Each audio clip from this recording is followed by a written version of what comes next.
आज इमरान खान साहब ने कहा कि जो सियासी मुस्तकबिल है एतजाज अहसन का, वो हमारी पार्टी के साथ है। एतजाज अहसन जहाँ भी होंगे, जिस पार्टी में भी होंगे, एक एसेट साबित होंगे। जमील, क्या कहे सारी पूरी सिचुएशन? खत तो वज़ीर आज़म ने लिखा है और अरशद शरीफ साहब शहीद की जो फैमिली है वो ऑलरेडी मिसट्रस्ट का इजहार कर चुकी है मुल्क के वज़ीर आज़म के ऊपर। IMF फौरन कहता है कि जी सब खत्म करें। तो ये एक हम इंटरनेशनल मजाक बन चुके हैं। आई थिंक हमारे वज़ीर आज़म कभी इधर जाते हैं, कभी उधर जाते हैं, अजीबो गरीब किस्म की वहाँ पे बातें होती हैं कि ये हुकूमत वाकई विलिंग है। IMF कहता है सब्सिडीज वापस लें, वज़ीर आज़म आके 1800 अरब का ऐलान करते हैं किसान पैकेज का। यानी कि हमारी डॉलर की सप्लाई और साथ में इन्वेस्टमेंट का ऑलमोस्ट ना होना और साथ में फिर एक्सपोर्ट्स का नीचे जाना या फिर स्टेबलाइज हो जाना या बिल्कुल स्टैग्नेंट हो जाना और इम्पोर्ट्स का जो है तकरीबन मोरलेस वहीं रहना या अब आके थोड़ी सी इम्पोर्ट्स नीचे आई हैं। सब्सक्राइब करें और बेल दबाएं ताकि कोई खबर रह न जाए।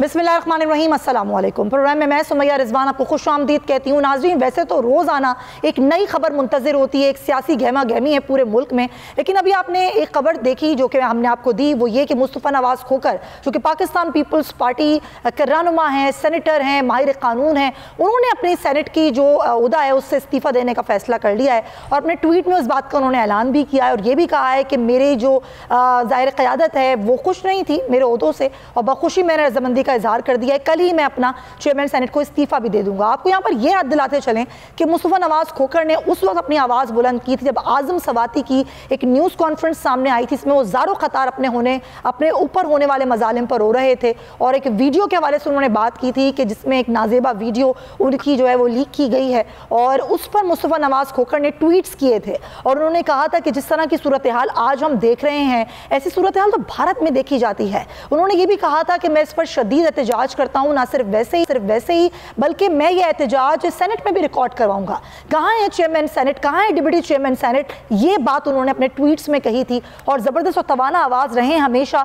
जब भी हमने देखा है कि इस तरह की सूरत हाल रही है, चाहे वो इंसानी हुकूक हों या दीगर मामलात हों, सियासी रहनुमाओं के ऊपर, हमेशा एक तवाना आवाज़ मुस्तफ़ा नवाज़ खोकर की पाकिस्तान पीपल्स पार्टी के रहनुमा की रही है और अब ये सूरत हाल है कि वो अब मुस्ताफ़ी हो रहे हैं और मुस्ताफ़ी होने की वजूहात जो अपने ट्वीट में लिखी हैं, आप टेलीविजन स्क्रीन्स पर देख सकते हैं कि मेरी एक सियासी लीडर से मुलाकात हुई और उन्होंने ये कहा कि मेरी जो क़यादत है, जो पीपल्स पार्टी है, जो मेरी जमात है, वो कुछ ओहदों से, इसीलिए मैंने अब ये बखुशी रज़ामंदी का इजहार किया है।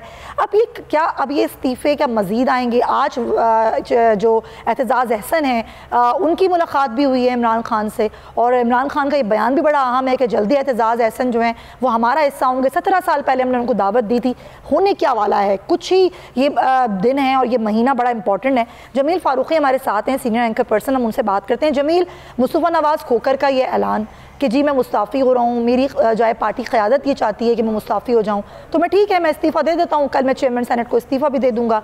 फिर इमरान खान से एतजाज अहसन की मुलाकात और एतजाज अहसन के इससे पहले के बयानात, क्या लग रहा है आपको? कुछ चीज़ें तब्दील हो रही हैं लगता है आपको? बहुत शुक्रिया सुमैया।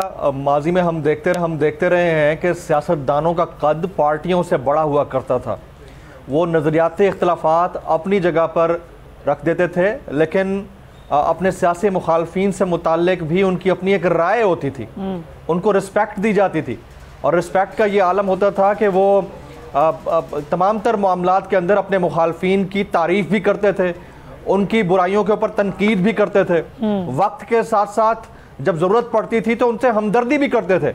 लेकिन इस फैशिस्ट दौर के अंदर हुआ ये है कि लोग अगर अपनी पॉजिटिव सोच को मुकद्दम रखते हुए किसी पर कातलाना हमले की मजम्मत करते हैं, किसी पर बरहना तशद्दुद की मजम्मत करते हैं या किसी की अबडक्शन की मजम्मत करते हैं, तो फिर सवाल ये किया जाता है कि आपने ऐसा क्यों किया। और यही सवाल किया गया मुस्तफ़ा नवाज़ खोकर साहब से और सवाल जब उनसे किया गया तो उनको ये बात अच्छी नहीं लगी और उसको कहा गया कि आप पार्टी छोड़ दें।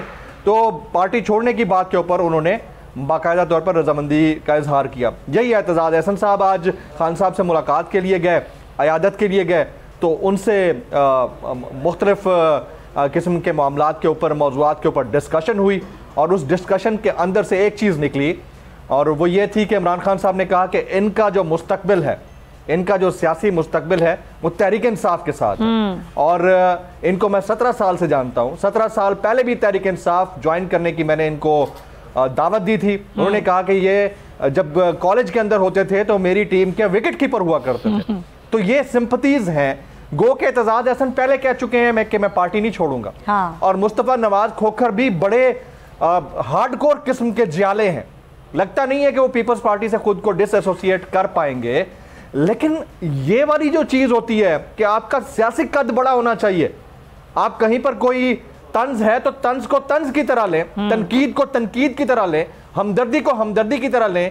और अगर लोग इस तरह कर रहे हैं तो उसको पार्टी को बेयर करना चाहिए, जो कि पार्टी बेयर नहीं कर रही है। और उस वजह से नहीं कर रही कि 14 जमातों के इत्तेहाद के अंदर उन्होंने जो शहीद भुट्टो, जुल्फिकार अली भुट्टो का विजन था या बेनज़ीर भुट्टो का विजन था, उसको तार तार करके रख दिया है। सुमैया, बिल्कुल आप सही कह रहे हैं। और ये डिफरेंस ऑफ ओपिनियन हर जगह होता है जमील, हर पार्टी में होता है। मुझे लगता है खुले दिल से इसको कबूल करना चाहिए।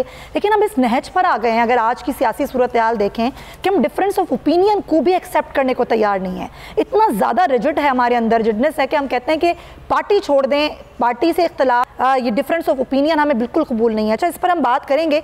शाह महमूद कुरैशी साहब हमें ज्वाइन कर चुके हैं, वाइस चेयरमैन है पाकिस्तान तहरीक इंसाफ के। शाह साहब, बहुत शुक्रिया आपके वक्त का। एक तो ज़ाहिर है जो सियासी सूरत हाल है उस पर गुफ्तगू करनी ही है, लेकिन आज एतजाज़ अहसन से मुलाकात होती है इमरान खान साहब की, मुस्तफा नवाज खोखर का इस्तीफ़ा आ जाता है। वो ये कहते हैं कि पार्टी क़यादत खुश नहीं थी, क्योंकि आपको याद होगा सर उन्होंने आवाज़ उठाई आज़म सवाती वाले मामले पर। तो क्या अब इतना ज़्यादा वो हो गया मामला कि कोई किसी का ओपिनियन बर्दाश्त करने को तैयार नहीं है पार्टीज़ में? अब देखिए, मुझे तो उसका जो पस मंजर है उनके इस्तीफे का नहीं मालूम, लेकिन इसमें कोई शक नहीं कि कुछ अरसे से वो बहुत से इश्यूज पर एक इंडिपेंडेंट स्टैंड और स्टांस लेने की कोशिश कर रहे थे और ले भी रहे थे। और हो सकता है कि जो पीपल्स पार्टी की मौजूदा क़यादत है वो उनकी जो स्कीम ऑफ थिंग्स है उसके मुताबिक वो उसके साथ न बैठती हो, तो शायद उन्हें हो सकता है कहा गया हो या उन्होंने आज खुद एक असूली फैसला कर लिया हो। अब तफसीलात मेरे सामने नहीं है तो कोई हतमी व्यू देना मेरे लिए मुनासिब नहीं होगा, पॉसिबल नहीं होगा। अच्छा शाह साहब, क्या इस हवाले से आप हमें कुछ बता सकते हैं कि आज इमरान खान साहब ने कहा कि जो सियासी मुस्तकबिल है एतजाज़ अहसन का वो हमारी पार्टी के साथ है, या कोई इस तरह की ऑफ़र की गई है आप लोगों की जानिब से, या कोई गुफ्तगू हुई है जो आज मुलाकात हुई है उसमें? देखिए, मैं उस मुलाकात में क्योंकि नहीं था तो मुझे उसका इल्म नहीं है, तफसीलात मेरे सामने नहीं है, लेकिन इस पर कोई शक नहीं कि एतजाज़ अहसन एक बावकार नाम है, उनकी एक बड़ी स्टैंडिंग है, सियासी तवील सफ़र है उनका। उन्होंने हमेशा आइन के लिए, जमहूरियत के लिए, कानून की हुक्मरानी के लिए, रूल ऑफ लॉ के लिए, इंडिपेंडेंस ऑफ जुडिशरी के लिए उनकी खिदमात से तो कोई नावाकिफ नहीं है, वो है। और एक सीजन्ड पार्लियामेंटेरियन है, लाहौर से उनका ताल्लुक है। लाहौर में पीपल्स पार्टी की इस वक्त क्या सूरत हाल है उससे भी आप बेखबर नहीं है। अब ये तो क्योंकि इतने सीनियर और सीजन आदमी हैं, फैसला वो क्या करते हैं क्या नहीं करते, मैं इस पोजीशन में नहीं हूँ कि मैं उसको कमेंट करूँ। लेकिन एतजाज़ अहसन जहाँ भी होंगे, जिस पार्टी में भी होंगे, एक एसेट साबित होंगे। अच्छा शाह साहब, एक और चीज़, अब FIR तो पहले दर्ज नहीं हो रही थी, सुप्रीम कोर्ट का हुक्म आया कि 24 घंटे में करें, तो एक कर दी एक FIR जिस पर ज़ाहिर है आप लोगों को तहफ़्फ़ुज़ात हैं। इस FIR पर एक तो रद्द-ए-अमल अपना दीजिएगा जो आज सुप्रीम कोर्ट में जिसकी रिपोर्ट पेश की गई है, दूसरा आपकी क़यादत में अब जुमेरात से दोबारा से लॉन्ग मार्च का आगाज़ हो रहा है, उसकी क्या स्ट्रेटजी है? देखिए, जो FIR जो दर्ज की गई है, हमारी नज़र में तो उसकी कोई वक़्त और हैसियत नहीं है। देखिए, मुद्दई कौन है? मुद्दई पंजाब पुलिस का एक ASI है, और जो मुतासरीन हैं उनका नुक्ता नज़र तो उसमें इनकॉर्पोरेट ही नहीं किया गया। इमरान खान साहब ने जो अपनी ख्वाहिश का इजहार किया और उनके वकला ने जो उनकी जो उनकी जो FIR मुरतब की वो तो उससे मुताबिकत नहीं रखती, इसलिए इस FIR को पार्टी ने मुस्तरद किया है। और जो ये तो वही है ना कि जिनका एक कन्फेशनल स्टेटमेंट चल पड़ा, उन्हीं को उन्होंने नामजद कर दिया और मुल्ज़िम ठहरा दिया, और जो जिम्मेदारान है वो नामालूम है। तो ये तो इस किस्म की FIR मैं नहीं समझता कि पार्टी के लिए काबिल कबूल होगी, चुनांचे पार्टी ने उसको मुस्तरद कर दिया है। जहाँ तक मार्च का ताल्लुक है, वो फैसला हो गया कि उस पर नजरसानी हुई। पहले इमरान खान साहब ने एक फैसला किया था कि मंगल से आगाज होगा, लेकिन फिर उन्होंने मशावरत की और मशावरत के बाद, तबादला ख्याल के बाद उस नतीजे पे पहुंचे कि हमें इसका आगाज बरोज जुमेरात करना है। तो अब ये जुमेरात को शुरू होगा वक्त 2 बजे, और ये शुरू होगा वजीराबाद से, जहां कातलाना हमला हुआ था, और इंशाल्लाह 4:30 बजे इंशाल्लाह इमरान खान साहब खुद खिताब फरमाएंगे, और जो वहाँ जो साथी आए होंगे उनसे वो मुखातिब भी होंगे। और इंशाल्लाह मुझे उम्मीद है कि अहमद तट्टा साहब जो वहाँ के हमारे मकामी लीडर हैं और जो उस वाक़े में जख्मी भी हुए, अल्लाह ताला ने उनको महफूज रखा, तो वो भी इंशाल्लाह उसमें मौजूद होने का इरादा रखते हैं। चले ज़बरदस्त। साहब मैं चाहूँगी कि राना सना ने आज दोबारा न्यूज़ कॉन्फ्रेंस की है, आप ज़रा खुद की वो क्या कह रहे हैं, मजहबी रंग दोबारा दे रहे हैं सारे मामले को, लॉन्ग मार्च पे भी कह रहे हैं सख्ती से निपटेंगे, ऐसे नहीं आने देंगे। देखिए राना सना बहुत गैर जिम्मेदाराना बातें कर रहे हैं, ये लोगों को मुश्तइल करने की बातें कर रहे हैं, ये जो एक वजीर दाखिला की जो जिम्मेदारियां हैं उसके बरक्स काम कर रहे हैं, और ये मामलात को बिगाड़ने का इरादा रखते हैं। एक दूसरी बात, वो उस स्क्रिप्ट को फॉलो कर रहे हैं जो कि इस सारे वाक़े को, जिसका इमरान खान साहब ने अपने 24 सितंबर के जलसे में जिसका तस्करा किया कि ये एक मंसूबाबंदी हो रही है और उस मंसूबाबंदी के जरिए मुझ पर हमला हो सकता है, कातलाना हमला हो सकता है। उस हमले को किसी मजहबी शख्स के साथ, जुनूनी के साथ जोड़ा जा सकता है और एक जवाब पैदा किया जा सकता है कि मैंने कोई ब्लास्फेमस बात की है और उसकी वजह से एक मजहबी और फैनाटिक ने ये हमला किया है। तो ये कड़ियां जो हैं वो उस तरफ मिलाने की कोशिश, एक पूरा एक प्लान, एक मंसूबा दिखाई देता है। बहुत शुक्रिया आपका vice chairman PTI Shah Mahmood Qureshi sahab का बहुत शुक्रिया। जमील, क्या कहे सारी पूरी सिचुएशन पर? देखें, ख़त तो वज़ीर आज़म ने लिखा है और अरशद शरीफ साहब शहीद की जो फैमिली है वो ऑलरेडी मिसट्रस्ट का इजहार कर चुकी है मुल्क के वज़ीर आज़म के ऊपर, उनके इदारों के ऊपर, उनकी तहकीकात के लिए मुकर्रर करदा इंक्वायरी ऑफिसर्स के ऊपर। अब मुल्क के वज़ीर आज़म लिख रहे हैं ख़त चीफ जस्टिस ऑफ पाकिस्तान को, और उसमें सवालात में एक सवाल ये भी लिख देते हैं कि किस वजह से अरशद शरीफ साहब को मुल्क छोड़ना पड़ा था। ये सवाल भी लिख देते हैं कि अरशद शरीफ साहब के वहां पर जिससे कनेक्शन थे ये बताएं कि दुबई छोड़ने की वजह क्या बनी थी अरशद शरीफ साहब की। ये सवाल भी लिख देते। उन्होंने वो तमाम सवालात लिखे हैं जिसका बराह रास्त उनको फायदा हो सकता है। और किस तरह के जुडिशल कमीशन की आप और हम बात करते हैं। कल बाबर अवान साहब मेरे साथ बैठे थे प्रोग्राम में, उन्होंने 7 ऐसे जुडिशल कमीशन का अलल ऐलान तस्करा करते हुए कहा कि एक का भी मंतकी अंजाम नहीं हो सका, एक के भी नताइज सामने नहीं आ सके। ये इंतहाई अफसोसनाक है, ये मिसट्रस्ट है इस तरह के सिस्टम के ऊपर हमारा। ठीक है, बन जाए जुडिशल सिस्टम, लेकिन अगर फैमिली जुडिशल कमीशन बन जाए, अगर फैमिली की ये मिसट्रस्ट शो करती है तो बात ही खत्म हो जाएगी। फैमिली चाहती है कि इंटरनेशनल इदारों के जेर इंतजाम कोई ऐसा कमीशन बने जो कि बिल्कुल न्यूट्रल हो और उसके ऊपर तहकीकात में से कुछ निकल सके। तो शहबाज शरीफ साहब वो कहते हैं ना कि गोगलुआ दी मिट्टी लाना, ये वो वाली बात होती है। आपने 4 सवाल लिखकर भेज तो दिए, आप खुद कितना इंटरेस्टेड है तहकीकात के अंदर? आप उस बहीमाना कत्ल के बाद जो ट्वीट्स आते हैं सामने, उसके ऊपर कभी किसी ने कोई शर्मिंदगी का इजहार किया? मुल्क के इस वक्त हुक्मरान जमात की यानी हुकूमती पार्टी के जो सरबराह हैं, उन्होंने कोई ताज़ियती या मजम्मती ट्वीट किया वहां से? नहीं किया। ये अफसोसनाक है। तो बन भी जाए जुडिशल कमीशन, तो पाकिस्तान की जो पॉलिटिकल हिस्ट्री है वो क्लियरली बताती है कि इसमें से निकलना कुछ नहीं है। सुमैया सही कह रहे हैं आप, ये पॉलिटिकल हिस्ट्री रही है। जुडिशल कमीशन बनते हैं, फिर वो कहाँ जाते हैं, उनकी रिपोर्ट्स पे क्या तहकीकात होती हैं, उस पर कितनी दफ़ा मट्टी डल जाती है, किसी को कुछ पता नहीं चलता। बिल्कुल सही जमील फारूकी, बहुत वक्त का। नाज़रीन, प्रोग्राम में एक ब्रेक शामिल करेंगे, ब्रेक के बाद वापस आएंगे तो दीगर इशूज़ पर बात करेंगे। स्टे विद अस।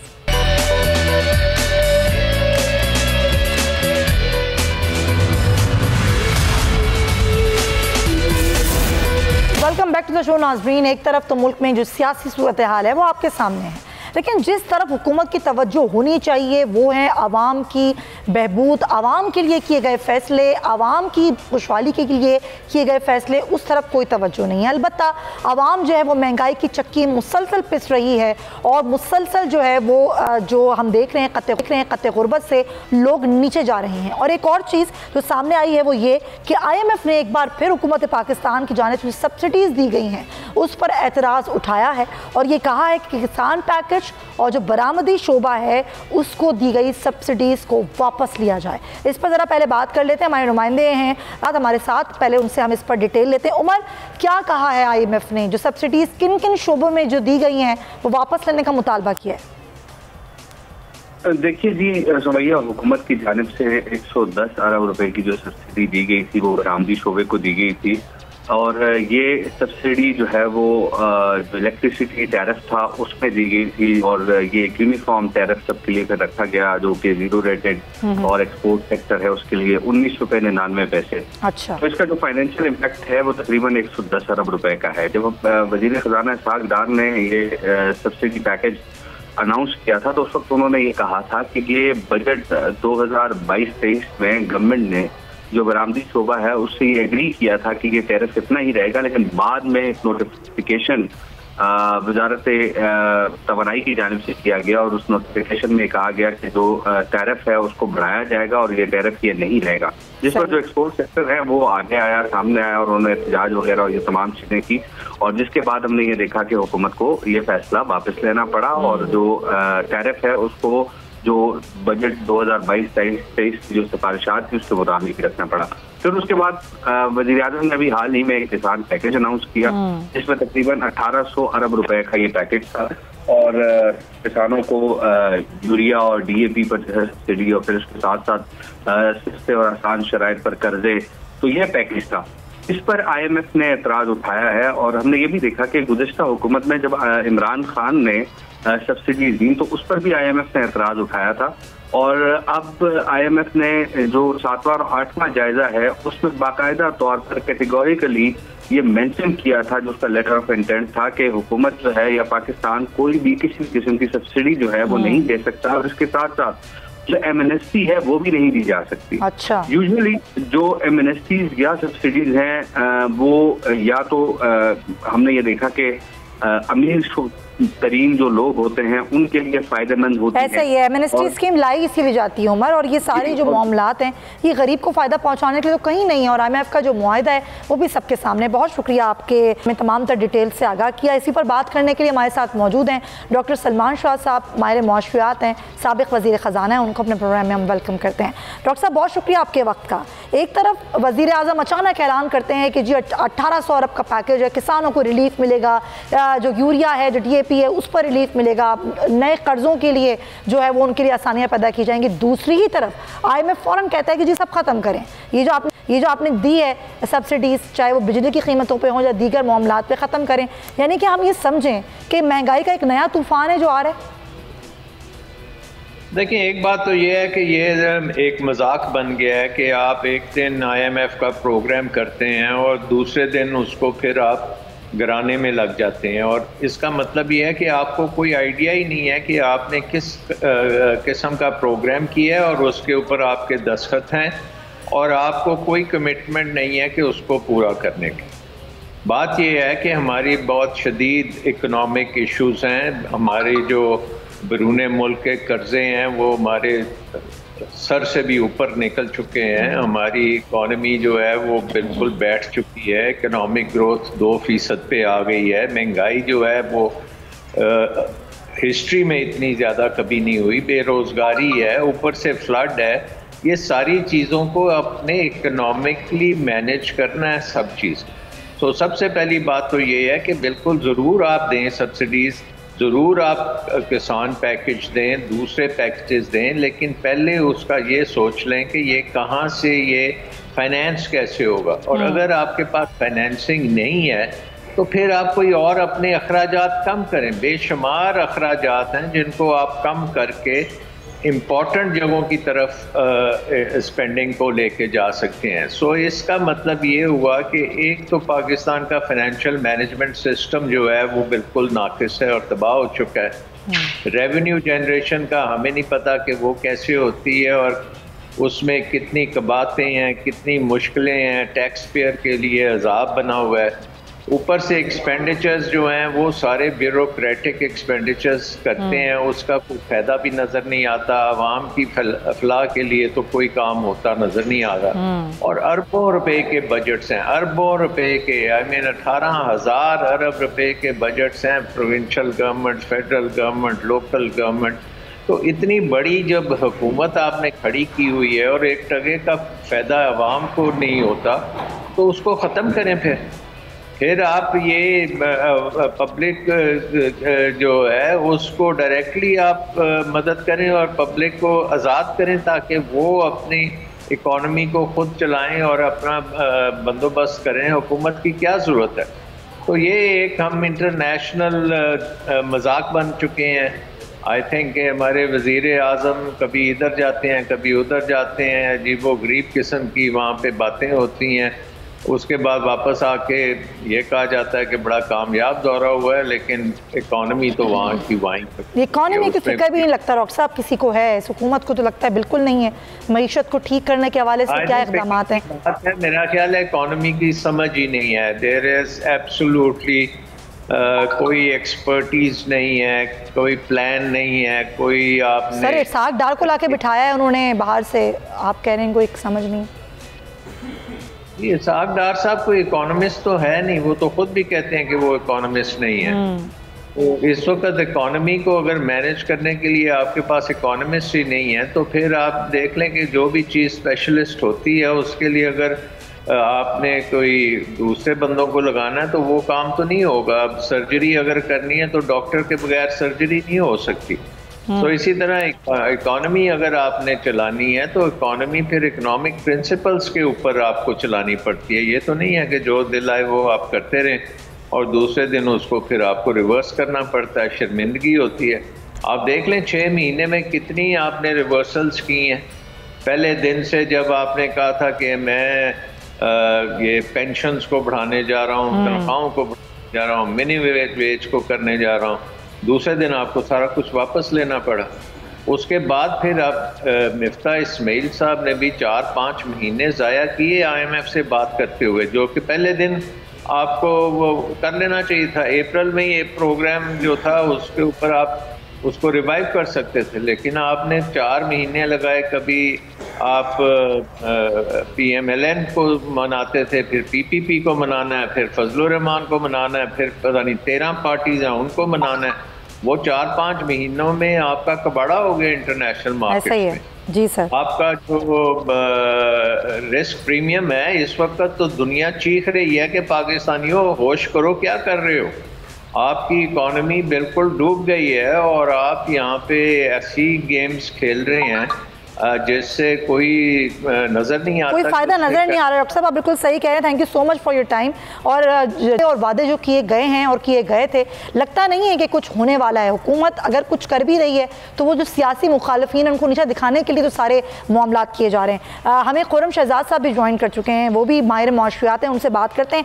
खुर्रम बेटा, आप एक ब्लंट और बड़ा अच्छा तज़िया देते हैं। आपको क्या लगता है कि ये हुकूमत वाकई विलिंग है या केपेबल है कि जो सूरत हाल इसको संभाल सके। IMF का मुआहिदा, IMF कहता है सब्सिडीज वापस लें। वजीर आजम आके 1800 अरब का ऐलान करते हैं किसान पैकेज का। किस तरफ जा रहे हैं मामला? जी thank you very much for having me. देखें ये बात तो बिल्कुल ठीक है कि प्रॉब्लम जो है प्रॉब्लम्स काफ़ी ज़्यादा हैं और सिचुएशन जो है टफ है काफ़ी। बट ये कहना कि विलिंगनेस नहीं है तो मेरे ख्याल में ये ठीक नहीं है, क्योंकि कोई भी गवर्नमेंट अगर इक़्तिदार में, कोई भी पार्टी अगर इक़्तिदार में आती है तो उसकी सबसे ज़्यादा विलिंगनेस यही होती है कि परफॉर्मेंस किसी तरह आए ताकि उनका वोट बैंक इंप्रूव हो और वो जो है उनको सपोर्ट मिले, उनकी ऑप्टिक्स अच्छी हों। तो डेफिनेटली इस गवर्नमेंट भी ट्राई करते आई है। बट अनफॉर्चुनेट ये है कि दोनों साइड पे जब ये गवर्नमेंट आई है तो वो रिसेशन की आमद थी इंटरनेशनली, और रिसेशन आ चुका है ग्लोबली भी, और पाकिस्तान में भी जो है वो कॉस्ट ऑफ डूइंग बिजनेस काफ़ी बढ़ गई है।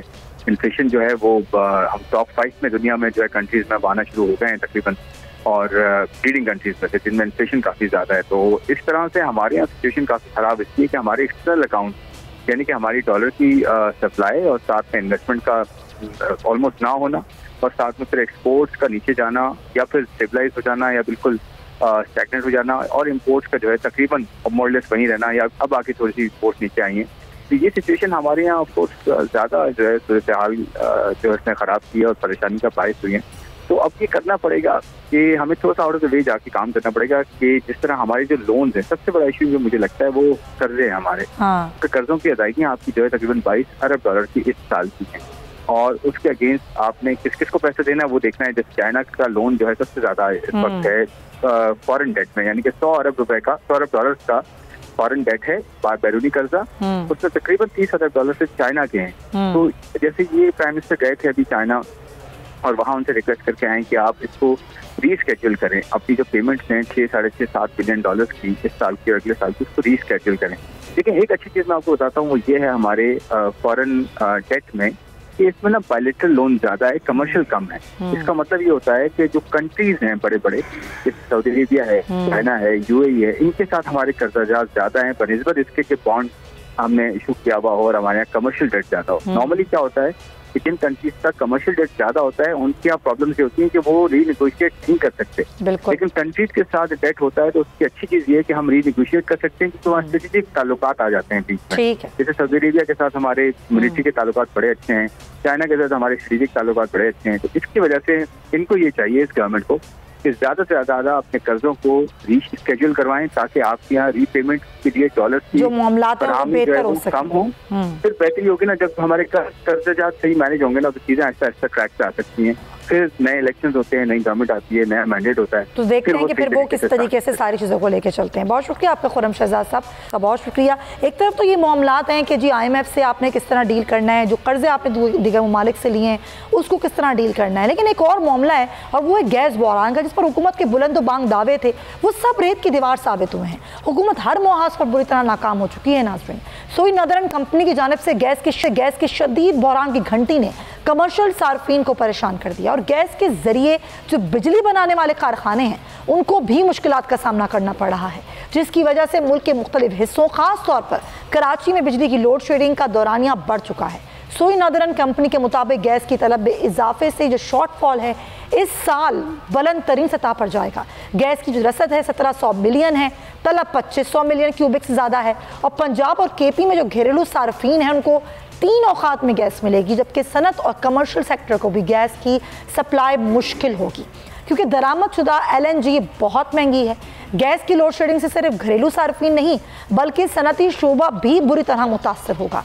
पहले से ही सैकड़ों मिलें और फैक्ट्रियां दिवालिया होकर बंद हो चुकी हैं। जो बाकी मानदा फैक्ट्रियां हैं वो तनज़्ज़ुली का शिकार हैं। अब गैस लोड शेडिंग का ऐलान मुल्क में एक नए बहरान को जन्म देने का दिया है। घरेलू सार्फिन के मुताबिक पाकिस्तान के शहरों के मुख्तलिफ इलाकों में गर्मियों के दौरान भी गैस रोटेशन जो सिलसिला है वो जारी था, और नून लीग की हुकूमत ने जब गैस का बंदोबस्त किया था जब भी गैस की फराहमी मुकम्मल तौर पर नहीं हो सकी थी। अब इस इम्पोर्टेड हुकूमत ने मुल्क का पूरा मुआशी ढांचा तबाह कर, आवाम का हुकूमत पर एतमाद ख़त्म हो चुका है। अब मायूसी ही मायूसी है। देखना ये होगा कि यही हुकूमत जो PTI की हुकूमत पर बहुत तनकीद करती थी कि इन्होंने LNG नहीं ख़रीदी वक्त पर और गैस बहरान हुआ, तो इस बार ये खुद क्या करने जा रहे हैं। ये सर्दियाँ आ गई हैं, अब देखना होगा। इसके साथ ही नाज़रीन, प्रोग्राम का वक्त ख़त्म होता है। अपना बहुत ख्याल रखिएगा। आपसे कल मुलाकात होगी। अल्लाह हाफ़िज़।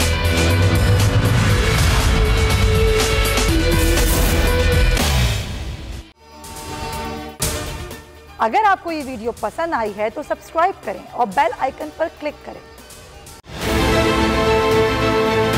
बहुत अच्छी कवरेज की है, ये मार्च की तो जबरदस्त कवरेज थी, बॉल की प्रॉब्लम सबसे बेस्ट थी। सबसे ज्यादा रील्स और सबसे ज्यादा रेटिंग के साथ बोल रहा नंबर 1। सब्सक्राइब करें और बेल दबाएं ताकि कोई खबर रह न जाए।